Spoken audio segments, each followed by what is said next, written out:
Et je veux dire ici solennellement que les polémiques doivent s'arrêter quand la nation tout entière rend hommage aux morts.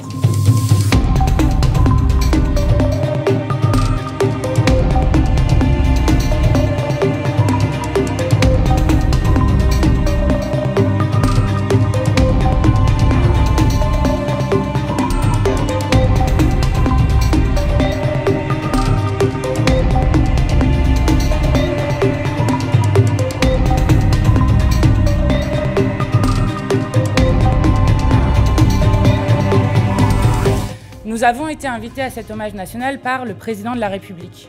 Et je veux dire ici solennellement que les polémiques doivent s'arrêter quand la nation tout entière rend hommage aux morts. Et tout le monde est invité.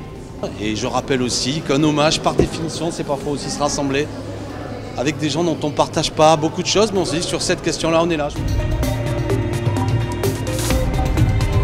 Je crois que c'est important d'y être, évidemment, dans le respect absolu de la douleur des familles, de toutes les douleurs de toutes les familles.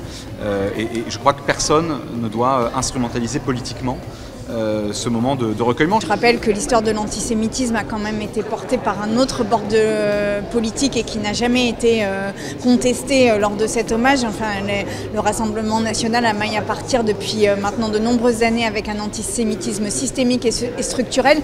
Donc voilà, moi je dis que c'est un hommage et ces victimes méritent cet hommage, c'est tout. Et méritent un hommage le plus large possible. Quand on est incapable de qualifier le Hamas de groupe terroriste et quand on le qualifie de force de résistance, on devrait avoir la décence de ne pas y aller. C'est complètement cynique et je crois que c'est une insulte à la mémoire des victimes. Les familles ont fait part de leur souhait de ne pas les voir s'associer à cet hommage. Je pense qu'il serait décent de la part des élus de la France Insoumise de tirer toutes les conséquences de leur prise de position.